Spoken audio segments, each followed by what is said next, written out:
This is an MP3 player that you've probably never heard of. And honestly, I think that's a shame.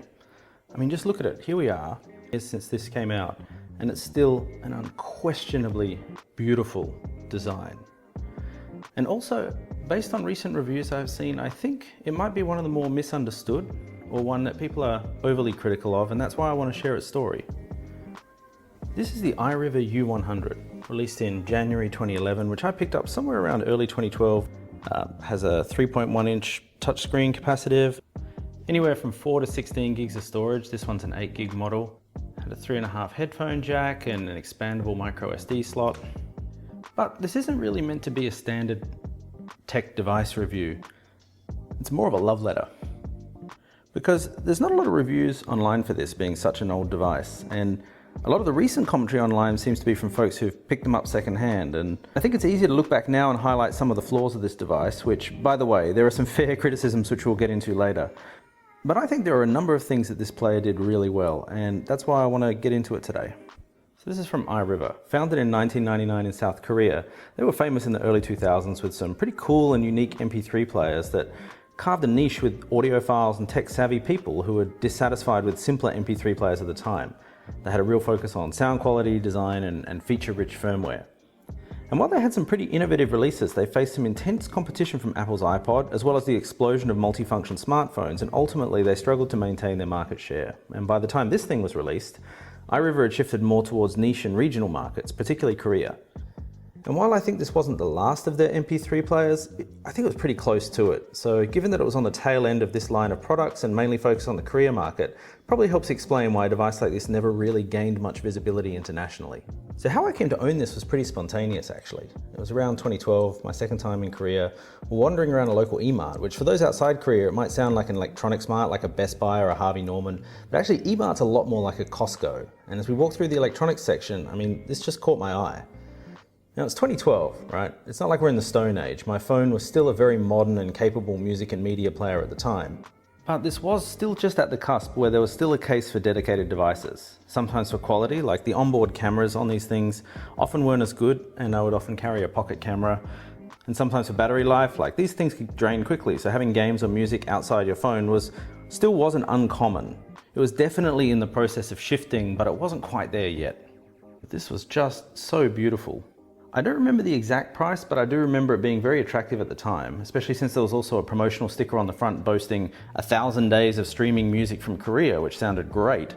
So no research, no reviews, it was just a pure impulse buy, but the price and the looks were too good to pass up. As a quick side story, part of the attraction was definitely this color. This bright neon green was kind of a phase for me. I mean, these bold colors were definitely a trend at the time in general, so I'm not alone here, but I did specifically go through a period where everything was green. My computer, to my phone, to my Wacom tablet, heck, even my couch, my living room, even my luggage was green at one point. But you know, even now, you still can't deny that this looks great. So let's take a look at some of the things it can do. You can play music, of course, between songs, whatever's playing right now, list by albums, list by artist, list by genre, list by emotion, which we'll get into in a little bit. And there's a placeholder here for the 1,000 days of the DRM music that you would download as part of that promotion. It was also a very capable video player.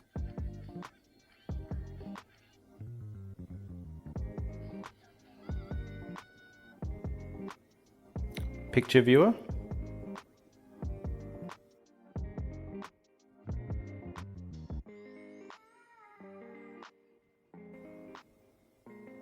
FM radio, which by the way, you need to plug in the headphones to act as an antenna for this, which is what this warning is telling you.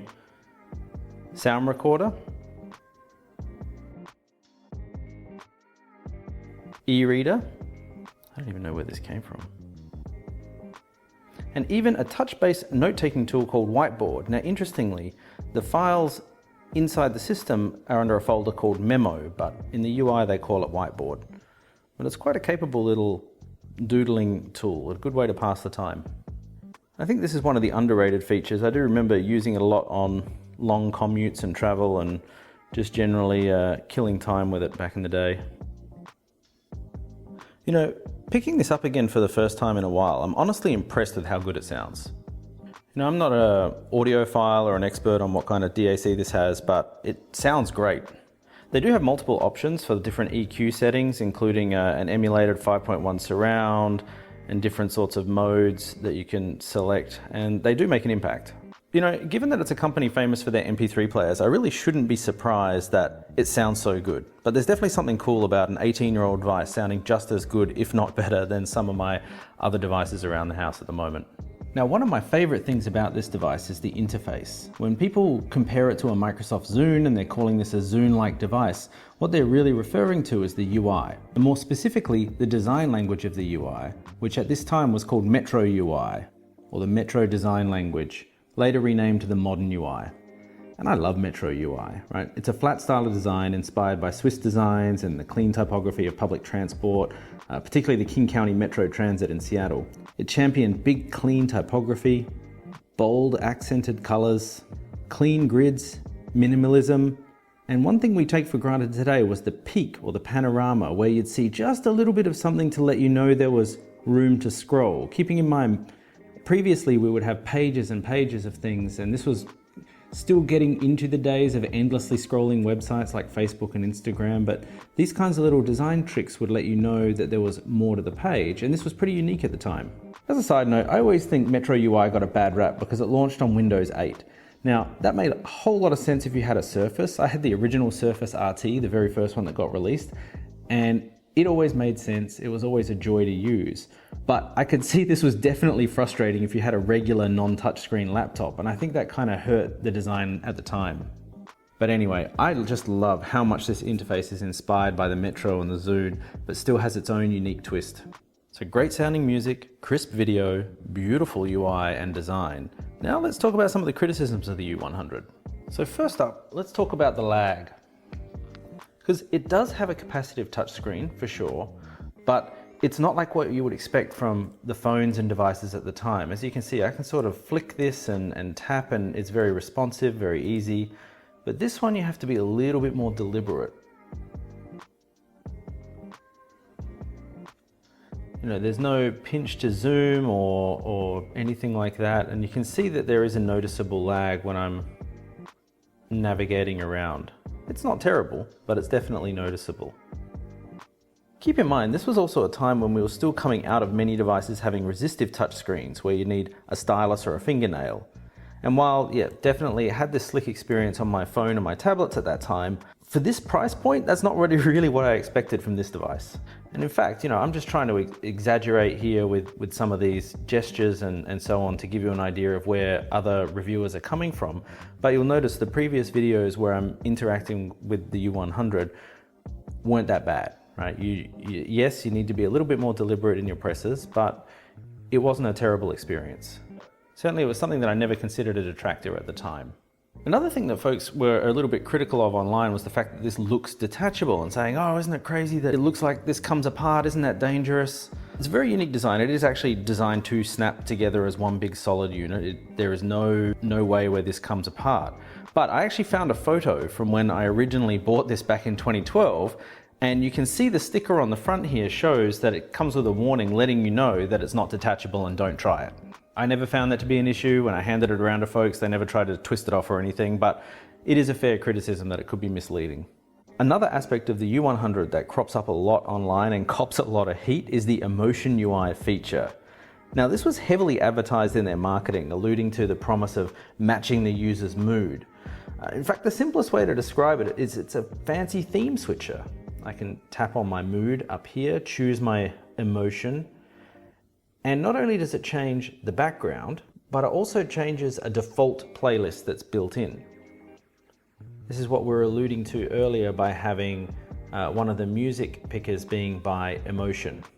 The idea is, as you're listening to music and perhaps a song comes up that suits a certain mood, that you can then tag this with a certain emotion. Yes, tagging Muse as lonely. You could also tag your pictures.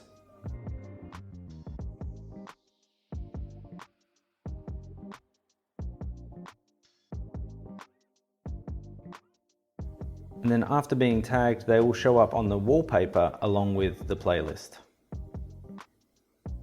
The idea being, depending on what mood you're in, if you switch up the emotion UI, it'll change the look and feel and give you a default playlist to listen to. One of the criticisms of this, if you wanted to go through and tag a bunch of songs on here, it would be pretty cumbersome and laggy to do it one by one. But back in the day, I remember actually just doing this in bulk on my PC with an ID3 tag editor. The other major criticism of this often boils down to, oh, the emotion feature is just a theme in a playlist. Is that all it is? Oh, the emotion UI is just this. But I actually used to use this a lot. You know, maybe if I was working out, I'd put it in sports mode. Maybe if I was chilling on the train, I'd put it on relax mode. So I do think it was a useful feature, and I think marketing probably just didn't know what to name it.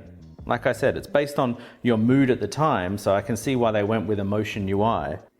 But I can also see why some people are critical of this, because it doesn't really, calling it emotion UI doesn't really convey what the feature does or what it's for. I think it falls into the trap of being either too descriptive and people expecting too much and having high lofty ideals, or not describing enough and people just feeling confused about what it is and what it's supposed to be. So yes, while this is very whimsical, I guess you can say, it was actually something useful and something that I used at the time, but I also can understand some of the criticism about it being confusing and why people were probably disappointed or had higher expectations for what it was. Speaking of ID3 tags, I actually have another side story. So while you can access and manage your files directly on the U100, which, by the way, I love. There's nothing I hate more than being forced into an iTunes style experience where you have much less control over your files and your media. So while you could do this directly, they did actually have some proprietary software for managing your music and syncing if that's what you wanted to do. And in fact, this is what actually would be needed if you were trying to redeem that promotion about 1,000 days of free streaming music. And I'm putting streaming in air quotes here because I don't have the Wi-Fi model. They had a Wi-Fi model, but it didn't even matter if you had Wi-Fi or the regular one like this. The streaming music was actually using the iRiver software to download the MP3s onto your PC, which would then sync to this device, and they would have DRM on it. So you did need the software to do that. With the Wi-Fi model, you could then sync them over a Samba file share sort of protocol. It wasn't going off to the internet and streaming like we think of today. But I was never able to get that promotion working. I did install the software, and the funny thing that happened was it actually scanned my entire PC for my MP3 library to be able to sync it, but it tried to refresh the ID3 tags based on a Korean music database, which didn't match any of the music I had on my computer at that time, and I actually rewrote all the ID3 tags incorrectly and using a different ASCII format too. So my entire music collection was ruined for a while there until I got the time and the tools to be able to automate cleaning it up and rewriting it back to what it was supposed to be. And yeah, I never got that subscription working. So all of this together is why I wanted to share my take on the U100. Yes, look, the criticisms can be fair. It's not the greatest touchscreen in the world. Yes, it can be a bit clunky at times. And sure, the emotion UI feature threw off a lot of people. And actually, I think that sums up the U100 really well. Managing expectations. You look at the sleek exterior and the modern UI and the feelings of emotion that it's supposed to be generating, and I think it sets expectations much higher than what the price point of this device actually was. But at the same time, I was never disappointed. The U100 is a solid media player and quite simply an enjoyable device to use. And what it lacked in hardware, it made up with such a confident visual personality. I mean, judging by some of the music on here, I was obviously using it well into 2017. So that's at least 5 years of solid device enjoyment from what was an impulse buy. And you know, I think that's pretty good. Obviously today, my phone does everything better than what this would do. Streaming, Bluetooth, car integration. This one still needs the old USB to charge it. So unfortunately, there's no real reason for me to use this one anymore. And yet, it's not in the basement, it's not in a junk drawer or something. It's actually in my office, still within reach. Because honestly, every now and then I still think of picking it up again. I'm just looking for the excuse to be able to bring this back into my workflow. Even just revisiting it for this video had me kicking back with tunes and smiling a lot more than I expected. So hopefully one day I'll find a good way to bring this back. Look, it's not a high-end or a perfect device by any stretch, but it is so enjoyable and it is brilliant to look at and to use. So I'm glad to have the opportunity to have shared this with you today. So thanks for watching.